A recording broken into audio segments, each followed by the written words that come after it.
Last week, the quiet home of former President Muhammadu Buhari came to life. It became a sort of Mecca or political Jerusalem. Political opponents of the former president and even those who worked with him went to Kaduna, his newly renovated house, to have lunch with him, some of them said, or to consult. The former president, who received high-profile visitors at his newly renovated house, took pains to explain that he was not corrupt and did not add anything to his profile of properties. All the visitors who visited said they were paying him Sallah homage. But Nigerians think otherwise. Most people believe that these visits were related to the struggle of the soul of Nigeria. This is the other side. My name is Remande Shawulu.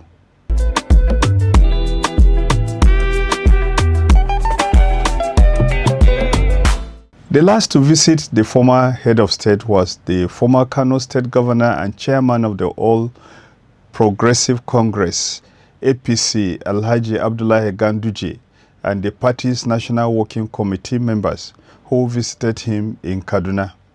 Earlier in the week, Buhari's political adversary and former ally, Alhaji Atiku Abubakar, former vice president, led a team of prominent politicians to meet with the former president.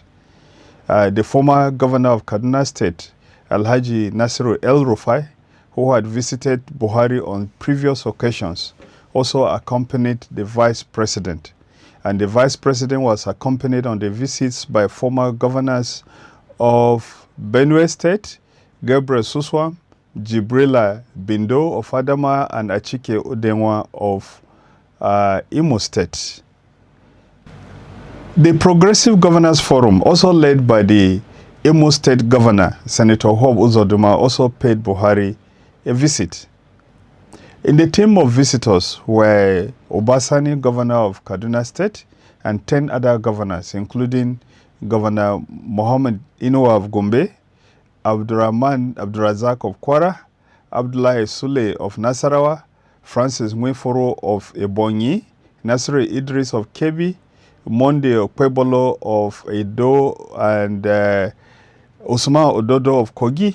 Also accompanying the chairman of the Progressive Governors Forum was the governor of Ondo State and the governor of Benue State. The deputy governor of Katsina was there, as well as the minister of Budget and National Planning. After the meeting, Governor Uzodinma described Buhari as a very father figure in Nigerian politics and expressed happiness in seeing that the former president was in good health. He praised the former president for his leadership and noted that, but for Buhari, APC would not have been dominating Nigeria's politics today. All these groups and people who visited Buhari denied that the visit had anything to do with the 2027 elections and the mobilization of forces for or against President Bola Ahmed Tinubu. They said they were there to pay Sallah homage to the former president. Of course, I'm yet to check whether in the previous years, some of these groups and governors also paid Sallah homage to President Buhari.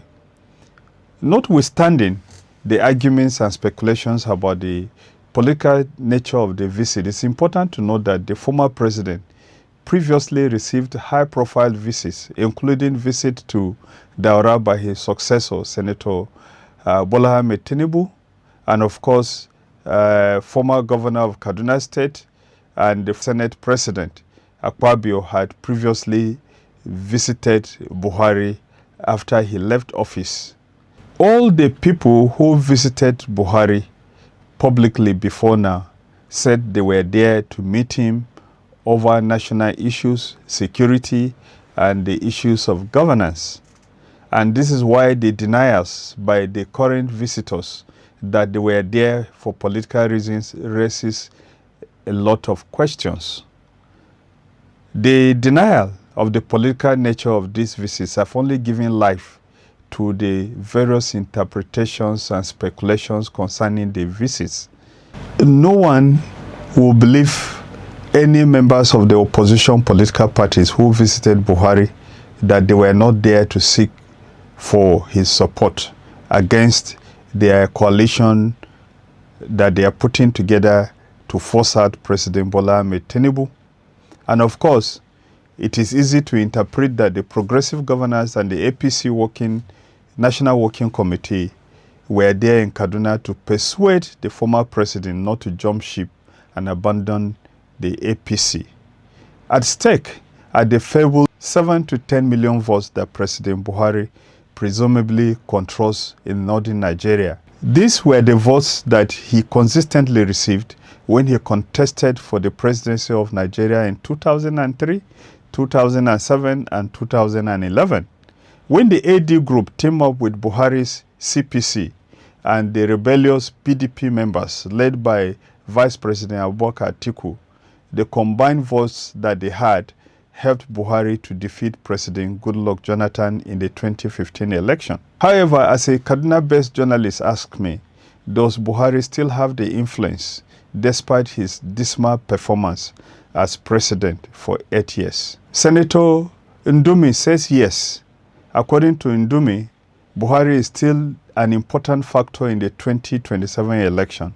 In his interview with the channel's television, as reported by newspapers, he said, and I quote, "Tinubu should be worried if Buhari is not on his side. Every number counts and Buhari has 1 vote. Tinubu should also be worried about my position because I have 1 vote for him. He does not have a vote for me." Of course, this is the politics that is playing around, that if Tinubu does not make up with the people that he is fighting with in APC, he may not be able to win the next election. Even though President Tinubu has not openly declared that he will seek for election, there are several people that are already campaigning for him, including persons who are in the People's Democratic Party. The questions to ask are many, one of which is this: can Buhari lead a successful revolt against Tinubu? How successful would that revolt be? If Buhari as a sitting president could not stop Tinubu in 2023, is it now that he is out of power that he can pull this thing off? How is he going to do it? Does he have the clout? Will he come out and drop his hat in the ring? Or will he come out with his chest up that he is opposed to President Bola Ahmed Tinubu? We'll see how that works out in the next few months. The second question to ask: does Buhari have the goodwill? Are the fabled 7 to 10 million votes still available for him to pick and donate to whoever he wants to do? I doubted whether these votes are lying and waiting for Buhari to hand over to whoever he chooses to. The fact of the matter is that the northwest and the northeast that Buhari met was not the northeast or the northwest that he handed over. The massive support that he had, it is doubtful whether that support still does exist. If truly he has such large following, how come he did not deliver Katsina to Tinubu in 2023? Or was the PDP victory in the presidential and national elections in Katsina proof of the speculation that he, Buhari, worked against President Tinubu in 2023? And of course, even if President Muhammadu Buhari gets all the support that he used to get in the northwest, will Nigerians in the north central, northeast, and in the middle belt, who also voted for him in the elections that brought him to power in 2015, still vote for him? Many of such people are no longer in their homes. They are living as internally displaced people in several places. There are towns in Niger, there are towns in Plateau and Kaduna and Taraba and Benue have been taken over by bandits and violent non-state actors who have not allowed them to farm in the last few years. Will these people come out to support Buhari because of what they thought Buhari could do? That is to improve their lives, which he did not after 8 years in power. My opinion is that having fully deconstructed himself and destroyed the myth of General Muhammadu Buhari, the righteous man, it is unlikely that Nigerians would trust President Muhammadu Buhari and allow him to point a way for them to go. After all, the presidency of President Bola Ahmed Tinubu is an offshoot of the government of President Muhammadu Buhari.